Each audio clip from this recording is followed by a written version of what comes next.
El Salvador, un programa especial. Tome nota, distribuya este programa, compártalo, reprodúzcalo. Todos los derechos reservados los tiene usted. Queda en sus manos, queda en su poder. Radio Revolución no es privada, no es una radio privada, no se guarda la verdad para sí. Tenga entonces entendido que todo este programa usted puede compartirlo, puede usarlo, puede mandarlo. Porque lo que hoy les vamos a estar diciendo, lo que hoy les vamos a producir aquí, es el resultado ya de bastante análisis, bastante documentación, bastantes pruebas que usted no va a ser quizás ni la primera vez que las escucha. Lo que pasa es que se lo estamos poniendo todo en contexto y le ponemos el paquete así junto. ¿Qué es lo que está pasando en estos momentos? Ya a fines de octubre, principios de noviembre, en El Salvador, con las elecciones que estarían ya acercándose cada vez más hacia el 3 de febrero, que es el día D, como ya le llaman. Y como muchos inclusive dicen que son las elecciones más importantes de la historia. Ojo que estos mismos dijeron de las elecciones pasadas que eran las más importantes de la historia. Bueno, esto queda a juzgamiento de usted.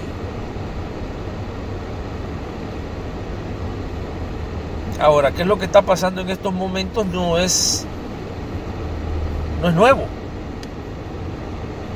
Recuérdense que El Salvador es reconocido como el país en donde la impunidad es la cultura de las élites políticas y de las élites económicas, que en algunos casos son las mismas. La impunidad en El Salvador, recuérdense ustedes, que es el resultado natural y lógico de tener a un país que ha estado en poder de unos pocos, de los pocos de siempre,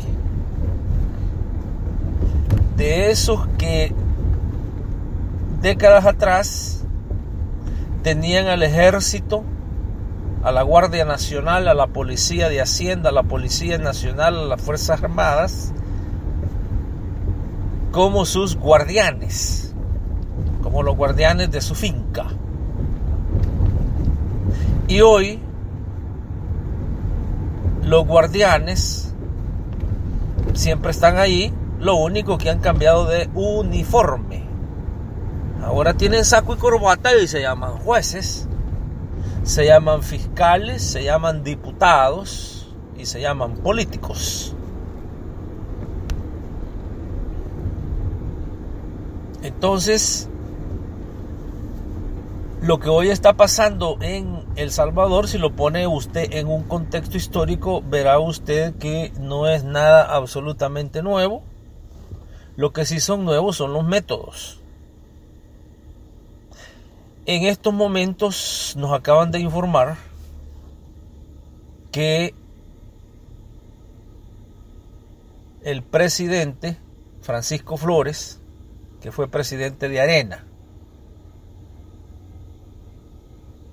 en la época del 99, 2000, 2001, 2002, 2003, bueno, acuérdense que en El Salvador los periodos presidenciales son 5 años. Resulta que Francisco Flores fue el presidente que era presidente cuando la dolarización se le impuso a el pueblo de El Salvador. El señor Francisco Flores era presidente cuando a El Salvador se le impusieron aquella serie de temblores. En medio de esos temblores fue que le metieron la dolarización. Oiga, entienda. entiendas, El Salvador son 22.000 kilómetros cuadrados. Para que tengan una idea, más o menos, el lago de Nicaragua es la mitad de El Salvador. Vaya, imagínense. Entonces, un país que se puede manejar a control remoto. Eso ya no es ni era una imposibilidad. El salvadoreño de ahora tiene que actuar como tal, tiene que despertar, tiene que estar alerta.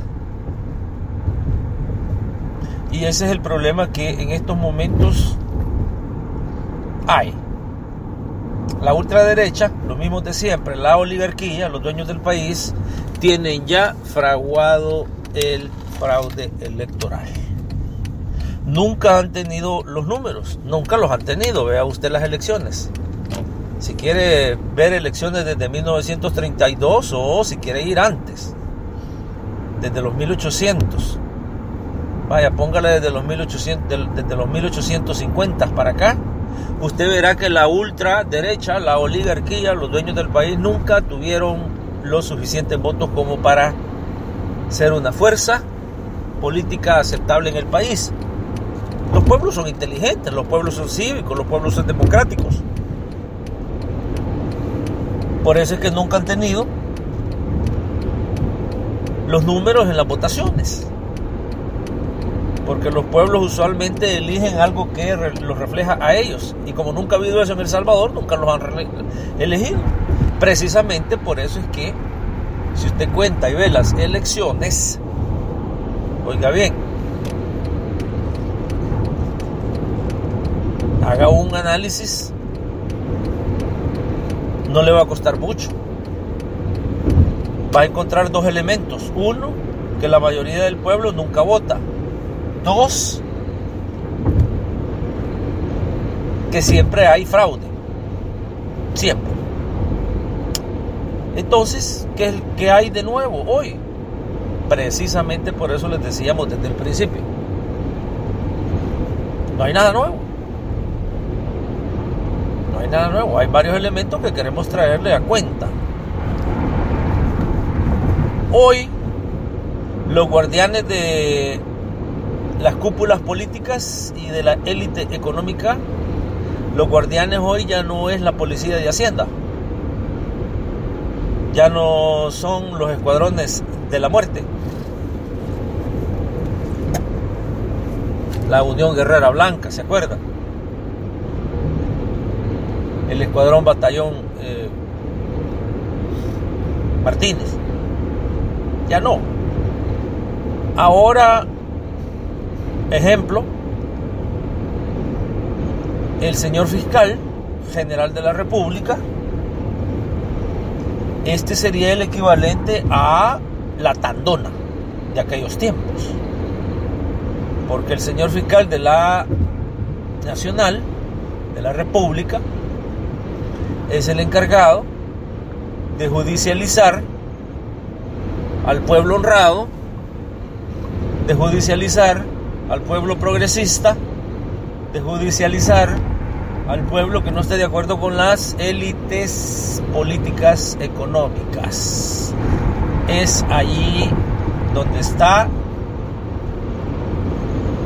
el fiscal general de la República, que sería el equivalente al comandante general de la Tandona, acuérdense ustedes, o sería el equivalente al ministro de Defensa de aquellos tiempos.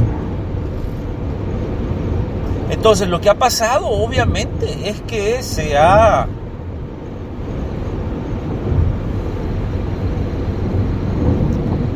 modificado la metodología, las tácticas y estrategias, obviamente, porque estamos en el siglo XXI y existen otros tipos de instrumentos. El ejército, el batallón de Ramón Belloso, el de reacción inmediata Tlacatl, todos esos instrumentos que existían en el pasado, hoy son los jueces de primera instancia, son los de la Suprema Corte, son los magistrados, porque todos estos están al servicio de la ultraderecha, de las cúpulas políticas, económicas, Y si no, vea usted la realidad, no tiene que ir a ningún lugar, solamente vea que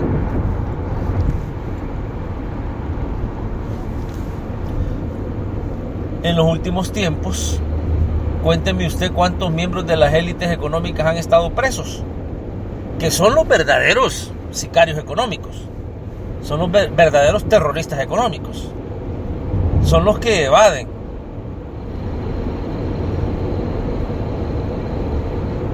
Los impuestos, no los pagan. Ya ve usted que en cualquier parte del mundo esto es un crimen y usted va a la cárcel. Cuénteme cuántos están en la cárcel de las élites económicas y de las élites políticas que no pagan impuestos. Ellos mismos lo dicen, ellos mismos lo han dicho. Y lo dicen con un orgullo de que... ¿Y qué? Entonces, no pagan ni pagarán. No pagan ni pagarán porque tienen a todo un ejército que los protege. De igual manera como lo tenían antes en las botas de la Guardia Nacional, en los fusiles de la Policía Nacional, Policía de Hacienda. Oiga, no ha cambiado El Salvador, no ha cambiado en ese sentido. Las élites económicas tienen todo el poderío en su favor. Las cúpulas políticas obviamente igual, ¿por qué? Porque tienen el apoyo de las élites económicas, que son las que los protegen, porque trabajan para ellos. Entonces, ¿qué va a pasar en El Salvador? Fíjense que ahorita nos acaban de informar, ya llegando a eso, que por ejemplo el presidente Francisco Flores, que él mismo lo dijo en público, en conferencias de prensa, él mismo lo dijo. Sí, dijo, mínimo son 25 millones de dólares que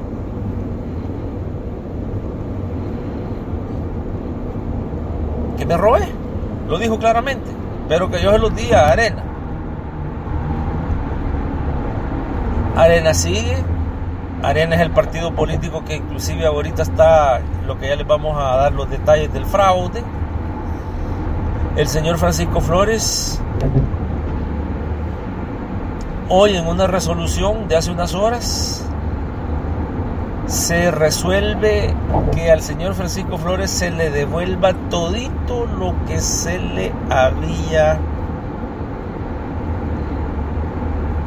no quitado, ni embargado quizás.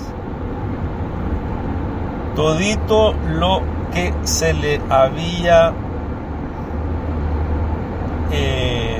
pongámosle, por ahorita pongámosle que se le había intervenido de parte de las autoridades. Mire usted qué interesante. Mire dónde está El Salvador. ¿Por qué a Francisco Flores ahorita se le está devolviendo todito lo que robó? Porque él mismo lo dijo legalmente, públicamente. Bueno, por muchas razones. Primero, porque ya la extrema derecha, la ultraderecha, ya dio órdenes a sus guardianes. Ya le dijo al señor fiscal que lo van a reelegir. Ya le dijo al señor fiscal que va en la dirección de ser reelegido dentro de pocos meses, pero que tiene que hacer esto, esto y esto, y le han dado la lista, y entre esa lista estaba, primero, que resolviera lo de Francisco Flores, para que obviamente la campaña electoral hoy, la misma Arena, PCN, PDC, digan, miren, estamos limpios, para que ustedes vean. Le acaban de devolver todo al presidente arenero de Flores, que se había robado todo. Eso quiere decir que era una pura falsedad y mentira. Elías Antonio Saca, igual. ¿Cuál fue la orden? Resolver inmediatamente la situación de Elías Antonio Saca de tal manera que no salga perdiendo. Elías Antonio Saca representa a las élites ultraderechistas del país que no van a cambiar estructuralmente nada, absolutamente nada. ¿Qué fue lo que pasó con Elías Antonio Saca? Inmediatamente se le redujo la pena a quizás menos del 5% de lo que debería de ser.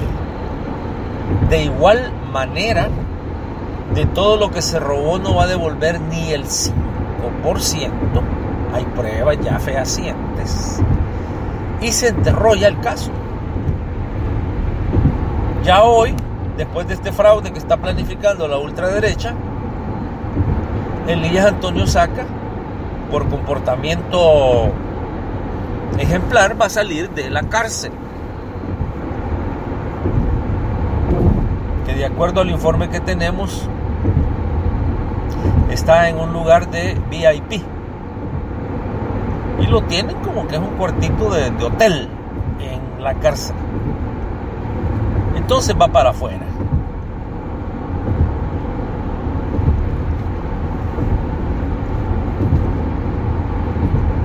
El fraude electoral.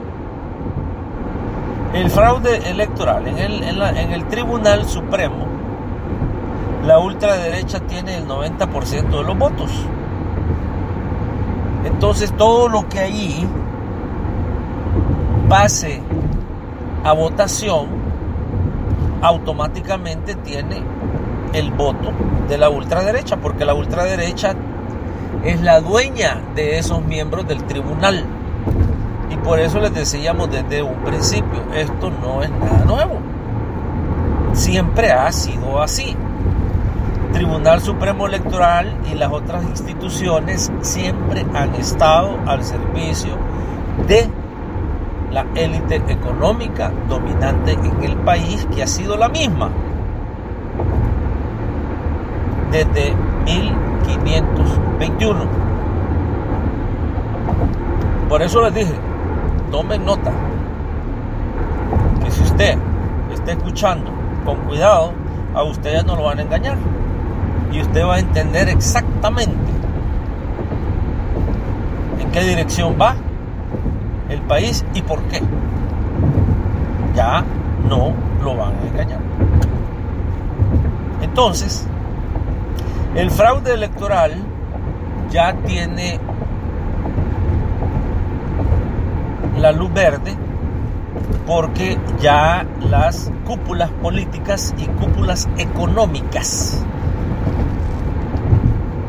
ya inclusive le pagaron a los miembros del Tribunal Supremo para que procedan a instalarlo de tal manera, fíjese bien, que si no sale a votar un 90% del electorado, y de ese 90% el 80% no vota por Nayib Bukele, el fraude está garantizado.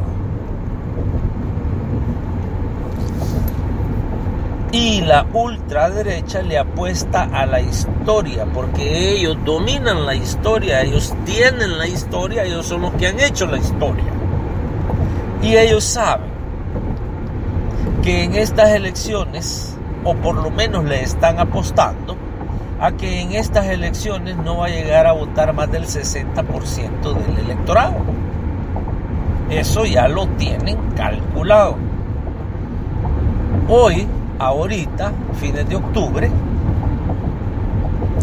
ellos se sienten invencibles porque el embajador, que es un agente de la CIA, el nuevo embajador, ha llegado inclusive y va con la autoridad de ayudarles más que lo que fue la embajadora. Entonces ellos se sienten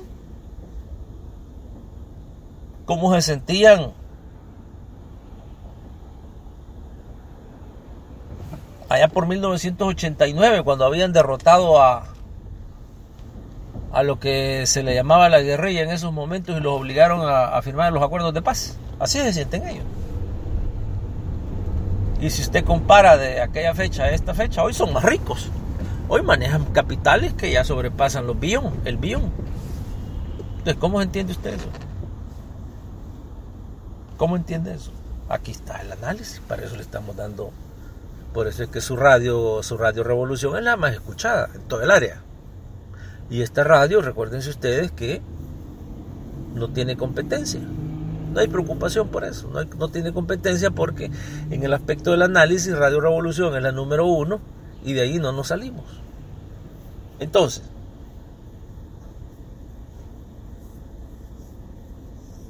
hoy la ultraderecha tiene muchos instrumentos, muchos mecanismos, a tal grado que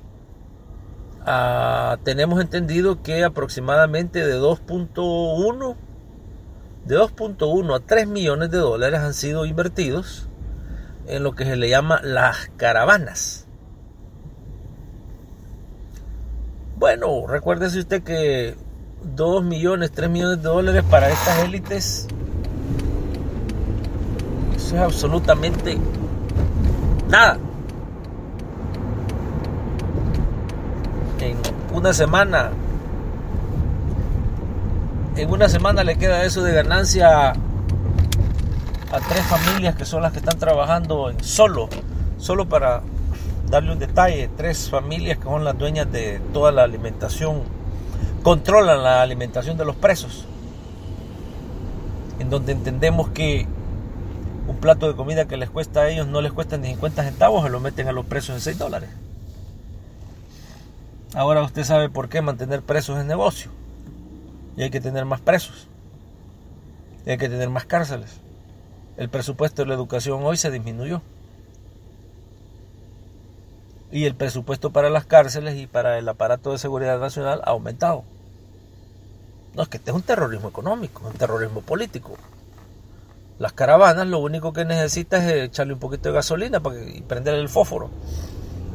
Eso es lo único que necesita, que es lo más fácil.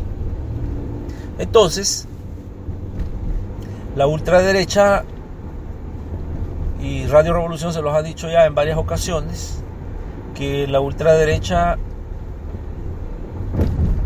le conviene 300% que un salvadoreño no esté en territorio salvadoreño, sino que esté en territorio estadounidense, porque este salvadoreño le va a mandar el 300% equivalente a la remesa,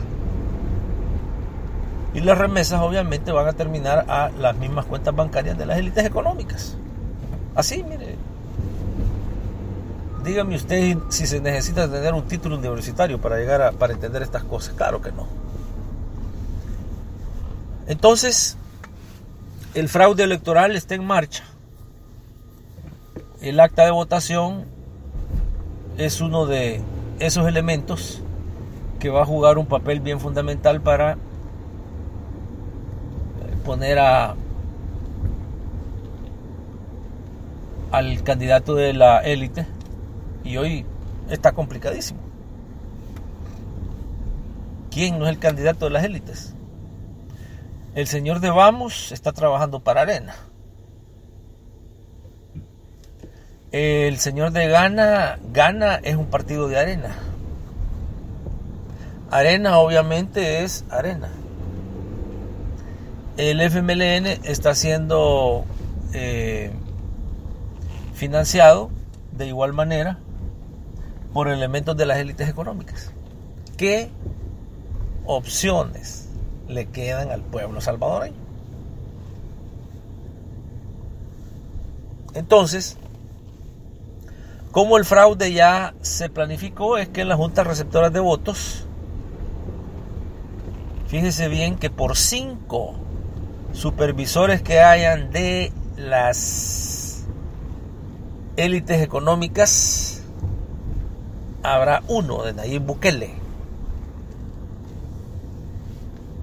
que obviamente pues en otro programa es donde vamos a tener que que hablar de las raíces económicas de Nayib Bukele. Pero Radio Revolución, ya ven ustedes que estaba pendiente con este análisis. Le pongámosle análisis parte 1 porque tenemos la parte 2 en donde le prometemos, acompañaríamos esa parte con sus comentarios, porque ya tenemos una infinidad de comentarios que usted nos está mandando en estos momentos, y en la parte 2 los vamos a incorporar. Radio Revolución.